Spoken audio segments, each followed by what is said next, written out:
Well, with the launch of the new Resident Evil chapter, Project W, I thought it'd be fun to do a video on other licenses that I'd love to see come to Dead by Daylight. So let's get started. Well, starting things off, there's this show on Netflix called Stranger Things that I think would make a great crossover. What? Too soon? So obviously I'm kidding, but only sort of. If the leaks and rumors are true, then we may very well not only be getting the old Stranger Things chapter back, but also a new one. But whether true or not, I'd love to see a second Stranger Things chapter myself. For the killer, I think a lot of us would want to see Vecna. However, I also think Billy, after being taken by the Mind Flayer in Season 3, could make an interesting killer as well. That said, Vecna is probably the fan favorite and needs to happen first. Alright, for survivors, well, there's so many that could make great survivors in my opinion. Jim Hopper and Joyce Byers would be a great pair. Murray would make a great legendary skin for Hopper. I'd love to see Robin as well as either a new survivor or a legendary skin for Nancy. But I think the absolute non-negotiable after Season 4 has to be Eddie Munson. If they launched a second Stranger Things chapter without Eddie, I think I would uninstall the game immediately.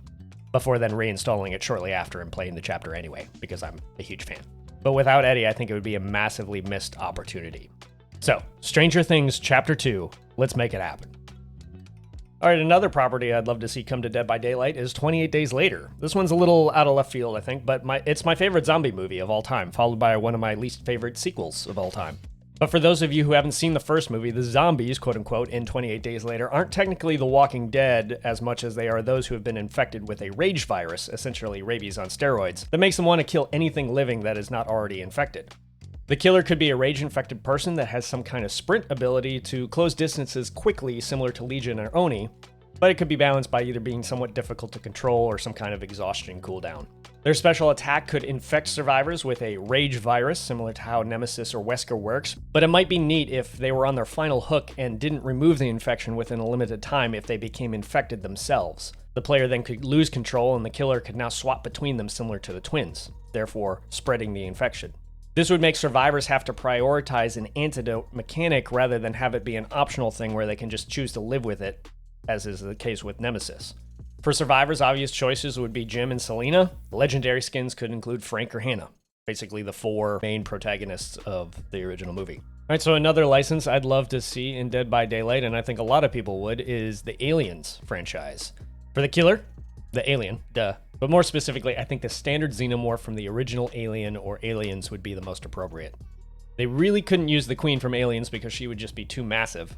The dog version from Alien 3 could be an option, but it running on all fours would probably require a lot of extra modeling both for the survivor and killer perspectives, and it might make the killer perspective a little too short. And anything past Alien 3 doesn't exist in my mind. I think the xenomorph would need some sort of information gathering based special mechanic, something to do with being able to sense where survivors were.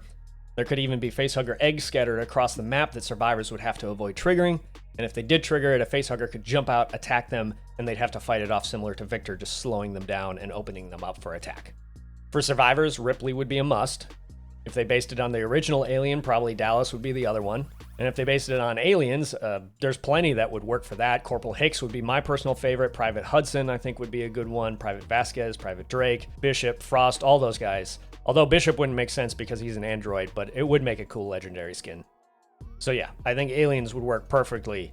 Now real quick, if you're enjoying the video, can you let me know by hitting that like button? And we're also pushing towards that 1,000 subscriber milestone, so if you enjoy my content and haven't already done so, would you consider hitting that sub button and helping us get there? Thanks. Now keeping it loosely in the same universe, I'd love to see Predator in Dead by Daylight. For the killer, obviously it would be the Predator. I would argue probably the original one. There's a problem with this, however. In Predator lore, the Predator doesn't hunt anything that's not a threat to him, or in other words, a challenge. So if you're not a threat, the Predator will pass you by. The survivors in Dead by Daylight are not a threat to the killer. They're on the run the entire time, and the worst they can do is temporarily stun the killer with a pallet. Not exactly the type of thing the Predator would likely perceive as a threat. So to make this work in Dead by Daylight, what if the Predator came with a unique mechanic that also spawned jerry-rigged traps all over the map that the survivors could use to actually, for the first time, combat the killer? Essentially, these would be glorified pallets just temporarily stunning the Predator. I wouldn't conceive of them actually being able to kill him. But lore-wise, this would give the excuse for the Predator to perceive the survivors as a threat. You could add these instead of pallets and essentially keep the game the exact same way and just change the feeling of stunning the killer. Or you could add the traps in addition to pallets, allowing the survivors plenty more ways to combat the killer.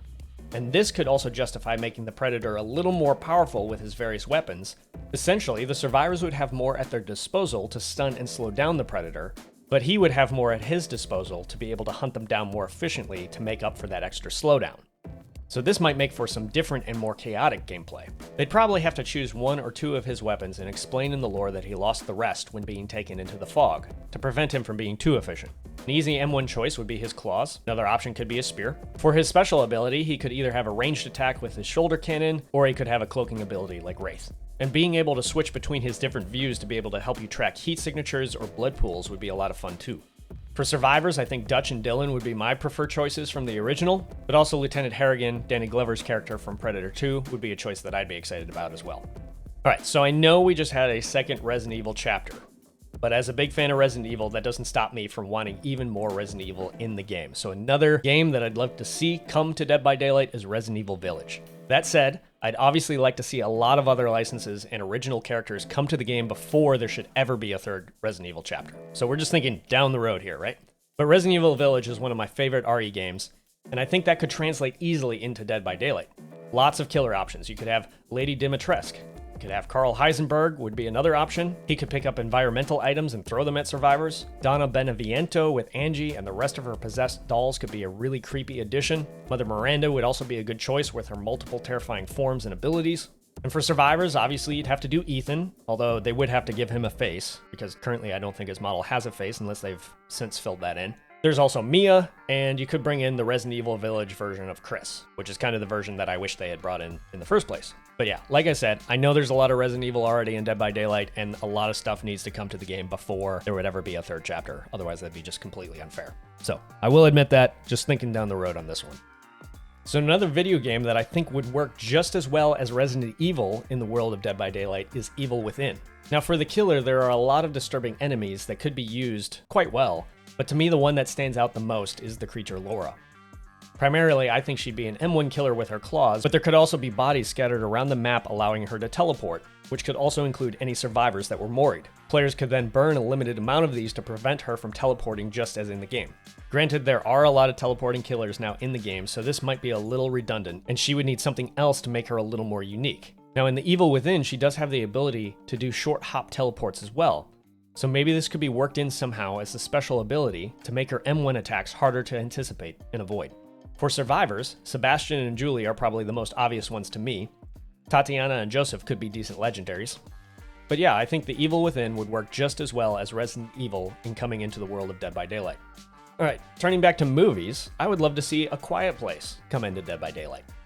For the killer, whatever those creatures are called, one of those. I'm not actually sure what they're named or if they even have a name. I think it would be interesting to have the killer view the trial through some sort of visual filter where you could still see the environment more or less, but you could not see the survivors themselves, similar to how Spirit is when she's phasing. However, any sound made by survivors within a given distance would be much louder to you, and you'd be able to visually see it represented on your screen, similar to aura reading perks. Non-injured survivors would then have an initial advantage because you'd have to get closer to them in order to hear their normal breathing, but injured survivors would be at a disadvantage because you'd be able to detect them much more easily. I could see this killer needing to rely on snowballing survivor teams similar to Plague or Trapper. Now they'd obviously have to figure out how to craft both the visual and audio side of these things so that it not only wasn't overpowered but also wasn't so disorienting that you couldn't play as the killer for very long. And they definitely need to consider certain accessibility concerns associated with that as well. But perks like Deception or Distraction could provide good counterplay, but additionally survivors could be given options on the map to create noise distractions, like setting off fireworks or triggering electronic toys, etc. For survivors, I think Evelyn, Reagan, or Lee Abbott would be my favorite choices for a survivor character, and their perks could center around stealth and being silent, or creating noise distractions. Yeah, I think A Quiet Place would actually work very well in Dead by Daylight. So those are some of the licenses that I would love to see come to Dead by Daylight. Let me know down in the comments if you like any of those, or if you have any others that you would like to see added. As always, you are awesome, stay awesome, and we'll see you in the next episode. Cheers.